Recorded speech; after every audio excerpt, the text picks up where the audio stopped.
Once. What is going on, guys? Welcome back to a brand new video on today's channel.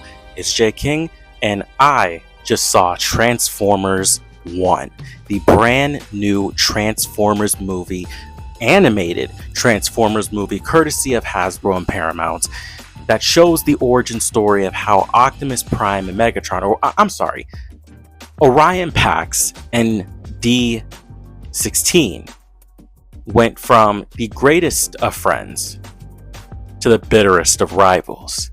I have been very much anticipating this movie for a very long time. One, because it's a Transformers movie with no humans. Two, it is one that gives us more time on Cybertron. And three, because I was just very curious to seeing how this movie was going to go.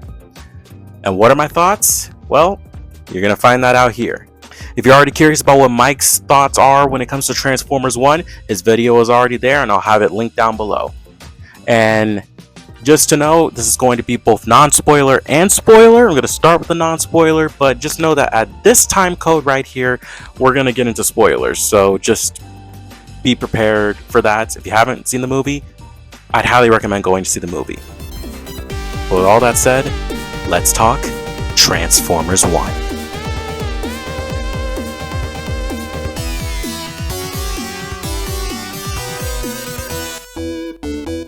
So, sticking with the non-spoiler talk of it all, the main things I'm going to bring up are how I feel about the voice acting performance, the CGI animation, and just overall how I feel about the story before I talk about spoilers. So, first things first. This is probably one of the biggest things that people would maybe be wondering when it comes to this movie. The performances. We got Chris Hemsworth, Thor himself, as Orion Pax, the man who would become Optimus Prime. We got Tyree Henry as D16, the man who would be forged into Megatron. We got Keegan-Michael as B127, who of course, as we know, is Bumblebee. And we have Scarlett Johansson as Elita 1.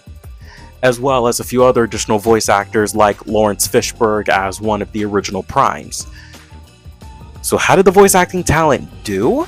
Because, again, especially in terms of Chris Hemsworth, that was a big concern when it came to many people, when it came to this whole movie in general. How did they do?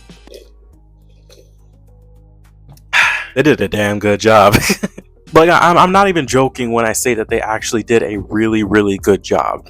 Especially Chris Hemsworth and Tyree Henry. I was less surprised when it came to Tyree Henry because he's already had his hand in animation. For those who don't remember, he is the voice of Jefferson Davis in the Spider-Verse films, Miles' father. But with Chris Hemsworth, that was a whole different route because it's like people mainly know him as the strong, godly looking being, the man who plays Thor in the MCU. And really the only other role that has really challenged people's perspectives on his ability to act outside of that was Dementis in earlier this year when it came to Furiosa. So how did he do as pre-Optimus Prime? I think he actually did a really good job.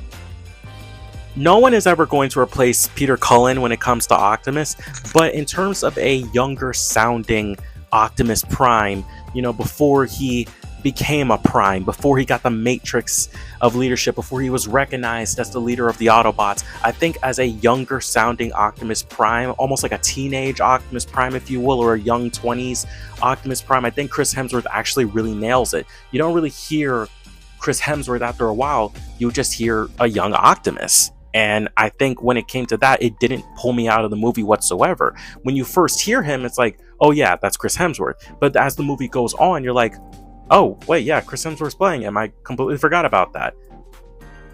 But yeah, no, he did a great job at emulating a naive, but still very much hopeful and believing in other beings Optimus Prime that we all know. It definitely feels like the start of him choosing to believe in other people, whether they are Autobots or whether they are humans, when it comes to his progression within this film. And Tyree Henry, my God, he may not have the sickly, demonic, voice that we know for when it comes to Megatron from most other media, But I think that was done purposefully, because this is a Megatron, or again D16, who is full of hope. And then you take that hope away and you turn him into the tyrant that he will soon become. Again, he doesn't get the sickly, voice and everything like that we know with Megatron, but he has that commanding voice that goes from friendly and, might be your friend to he will literally screw you over if you look at him the wrong way type of feeling. And for him to emulate that within this runtime, even if it's not the Megatron voice we all know, that was freaking Megatron. When it comes to the others, they also did a really good job.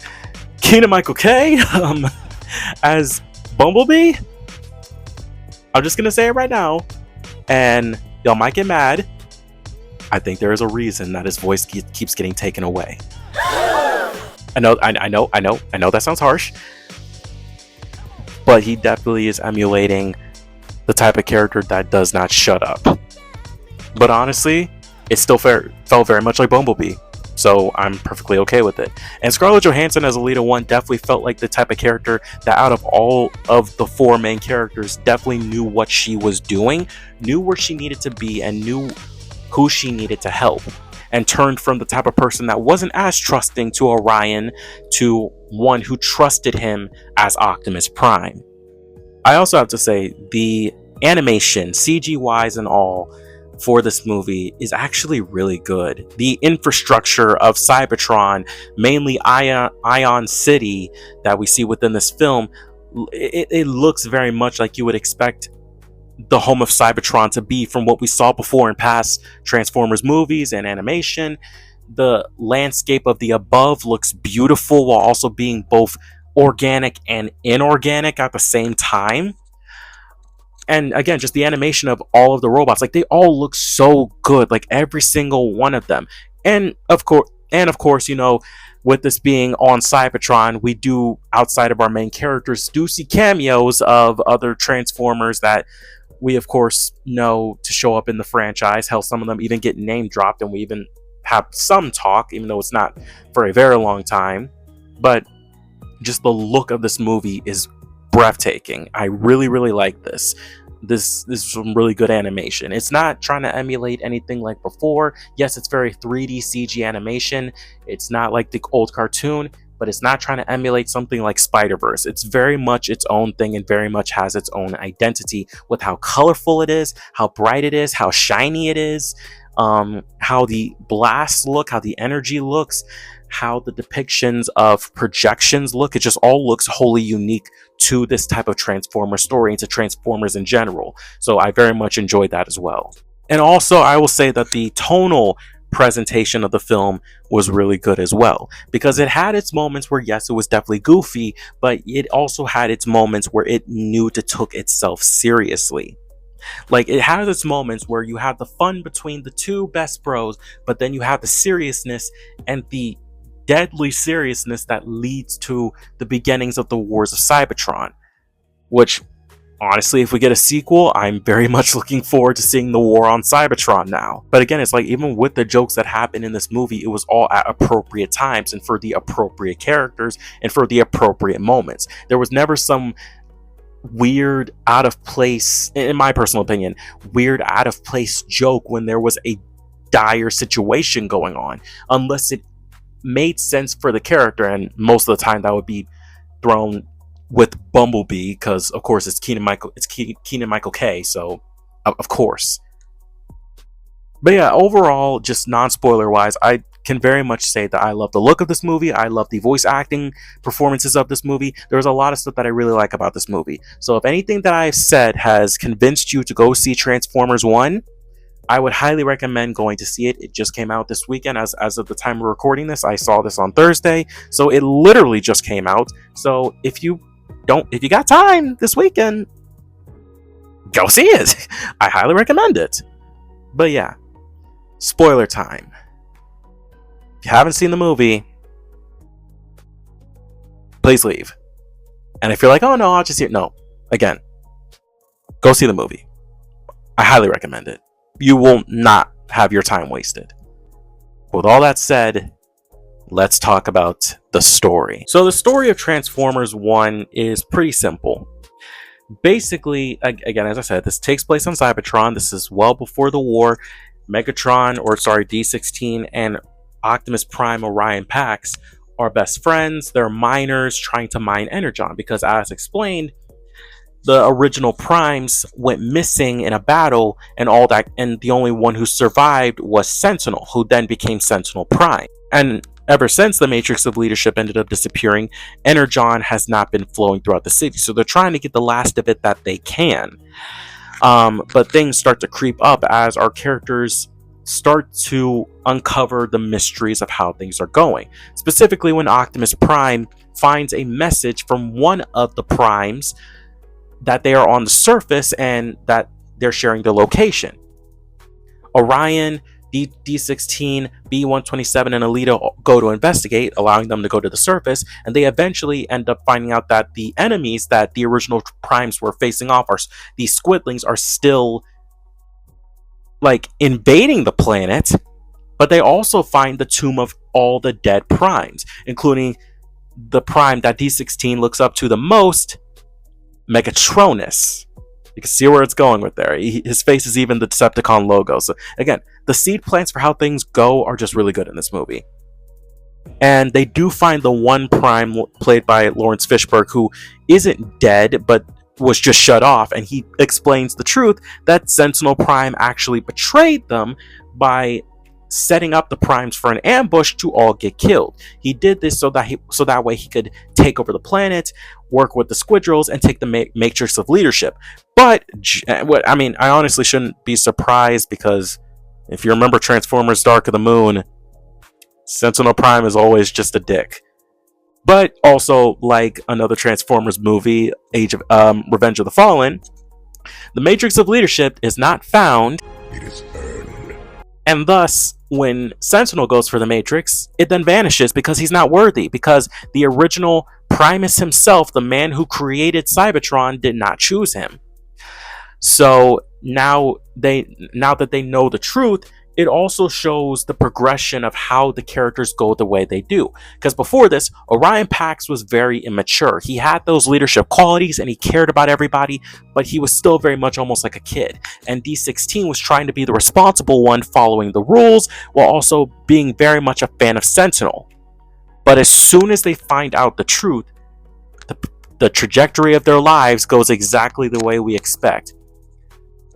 Orion, knowing that the leader of Cybertron is nothing but a phony, decides that he's going to tell Cybertron the truth so that way they can choose what they want to do with their own lives. So whereas D16 is completely heartbroken by the fact that not only did he lie to everyone, not only did he kill all the Primes and tried to take the Matrix, but he had also ripped out their transformation cores so that none of them had the ability to transform, outside of the select few that he allowed, and those who survived the battle where all the Primes died, felt like his identity was stolen, which turns him into, going into the path of becoming Megatron.